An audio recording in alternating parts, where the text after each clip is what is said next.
Hello friends, मैं रंजीत वर्मा अपने YouTube channel study with Ranjeet में आपका स्वागत करता हूं। फ्रेंड्स, आज का हमारा वीडियो कक्षा 10 हिंदी पद्य खंड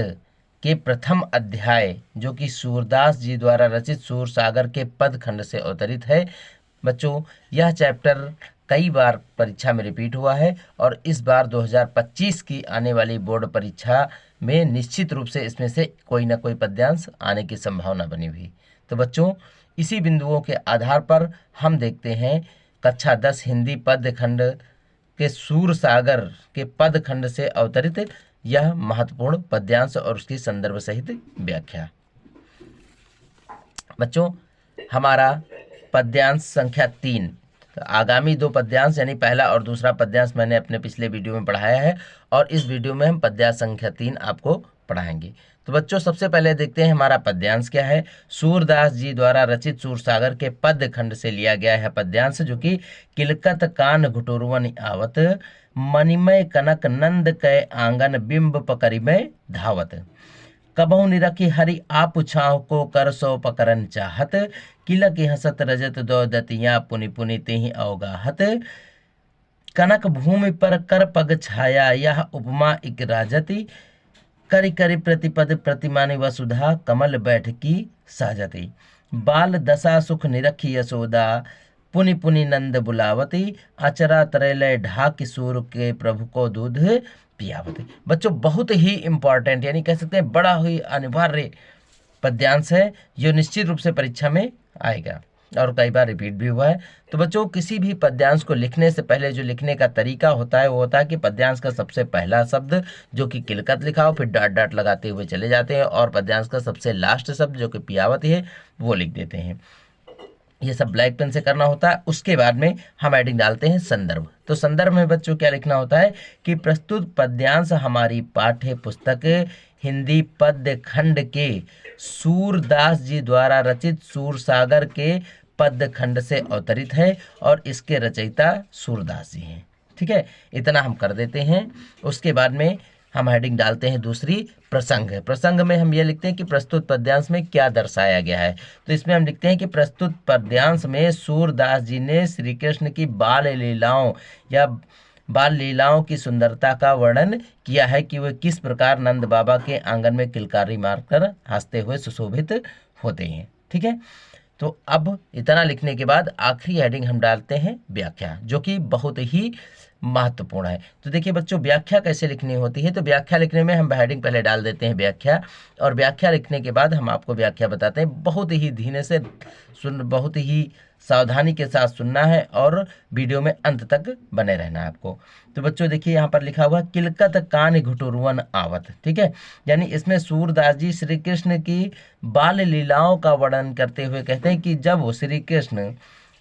नंद बाबा के आंगन में किलकारी मार कर हंसते हैं और घुटनों के बल चलते हैं तो यह दृश्य बहुत ही सुंदर दिखाई देता है। तो आगे लिखा हुआ कि मणिमय कनक नंद के आंगन बिंब पकड़े धावत, यानी मणिमय का अर्थ होता है मड़ियों से, कनक माने होता है सोना, यानी नंद बाबा, नंद के आंगन अर्थात नंद बाबा का जो आंगन है वो सोने और मड़ियों से युक्त है या जड़ा हुआ है, और उस आंगन में बिंब पकड़े धावत, यानी और उसी आंगन में भगवान श्री कृष्ण अपनी प्रतिबिंब को अर्थात अपनी परछाई को पकड़ने के लिए इधर उधर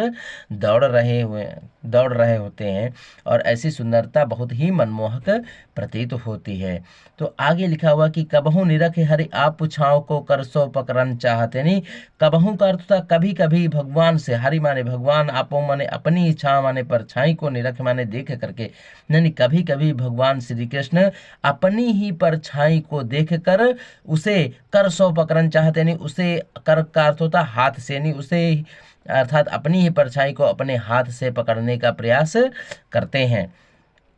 और फिर आगे लिखा हुआ बच्चों की किला की हसत रजत दो दतियां पुनि पुनि तेहि अवगाहत, यानी ऐसा करते हुए जब वो किला की हसत रजत दो दतियां, यानी जब वो किलकारी मारकर, किला का अर्थ होता है किलकारी मारकर हंसते हैं, तो रजत दो दतियां उनके आगे की जो सफ़ेद दो दतियां हैं वो बहुत सुशोभित होती हैं, जब बहुत ही सुंदर दिखाई देती हैं। अर्थात कह सकते हैं कि जब वो नंद बाबा के आंगन में किलकारी मारकर हंसते हैं तो उनके आगे की दो दतियां बहुत ही सुशोभित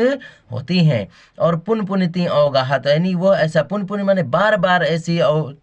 चेष्टा को करते हैं, अर्थात तो भगवान श्री कृष्ण बार बार ऐसे क्रियाकलापों को दोहराते हुए बहुत ही सुंदर दिखाई देते हैं। फिर आगे बच्चों देखते हैं, यहाँ पर लिखा हुआ है कि कनक भूमि पर कर पग छाया यह उपमा इकराजते, यानी कनक भूमि पर अर्थात सोने से जड़ित उस भूमि पर या भगवान सोने से जड़ित नंद बाबा के आंगन में या आंगन की भूमि पर उनके हाथों कर पग छाया, नहीं हाथों और पैरों की छाया उसी प्रकार यह उपमा इकराजतनी उसी प्रकार सुशोभित होती है जिस प्रकार लिखा है करि करि प्रतिपद प्रतिमान वसुधा कमल बैठकी साजतनी, जिस प्रकार प्रत्येक मणि पर उनके हाथों और पैरों की परछाई पड़ने पर ऐसा प्रतीत होता है कि मानो पृथ्वी पर कमल के फूलों का आसन बिछा हो, यानी कह सकते हैं कि उस सोने से जड़ित भूमि पर श्री कृष्ण के हाथों और पैरों की छाया ऐसी प्रतीत होती है जिस प्रकार प्रत्येक मणि पर उनके हाथों और पैरों की छाया या परछाई पड़ने पर ऐसा प्रतीत होता है कि मानो पृथ्वी ने कमल के फूलों का आसन बिछा रखा हो। और इसी क्रियाकलापों को आगे देखिए लिखा कि बाल दशा सुख निरख यशोदा पुन पुन नंद बुलावत, यानी भगवान श्री कृष्ण की बाल लीलाओं को, दशा का अर्थ होता है दशाओं को देखकर माता यशोदा बहुत प्रसन्नचित होती हैं या बहुत सुखी हो जाती हैं, और वे पुनि पुनि नंद बुलावत, यानी और वो बार बार नंद बाबा को बुलाती हैं और अचरा तरैलय ढाक सूर के प्रभु को दूध पियावत, और अंत में माता यशोदा भगवान श्री कृष्ण को अपने आंचल में लिपेट कर या आंचल के नीचे ढककर सूरदास के प्रभु अर्थात भगवान श्री कृष्ण को दूध पिलाने लगती हैं। तो बच्चों यह वीडियो जो कि बहुत ही इम्पॉर्टेंट है और इसको कई बार रट के याद भी कर लेना है, तथा यदि अभी तक आपने हमारे चैनल को सब्सक्राइब नहीं किया है तो सब्सक्राइब करके बेल आइकन दबाना ना भूलें, जिससे मेरे संपूर्ण वीडियो आप तक पहुंच सकें। धन्यवाद।